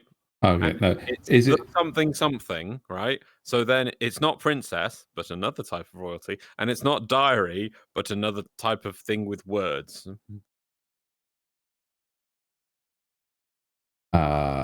The something book? It's the King's Speech, isn't it? It is the Something like King's that. Oh, Speech. There okay. we go. Yeah, never The seen King's Speech. it. And Could the you do reason your why original one? Could you do Okay, your one? In the past, all the Grenade Queen had to do was look respectable in their Yuvan and not fall out of her Kuva fortress. Now we must invade people's comment feeds and ingratiate ourselves with them. This monarchy's been reduced to those lowest, basest of all creatures. We've become memes. That's really good. Yep. That's a good interpretation. I like it. Yep. Well done, Loz. And it was also a joking thing to remind myself that what have I got to do next week, which Double we have memes. promised to people. Double Yes. memes. And then there'll be no more talk of the memes of doubleness. Just wait for triple memes. Well, Triple meme gate! yeah. That was literally the first thing that came to my mind Yep, for triple after memes. this. I mean, Loz, if you want quadruple memes. Well, the next landmark would be 400. Hey guys, he's what's it called? Considering it. Everyone spam him quadruple memes. There you go. You know, he's not denying it. Well, He laughs, never but know that's if- not a no. At this point, Xeno sometimes cuts us off, and then I might say something witty, only for it to be disappeared into the ether. I haven't done it yet.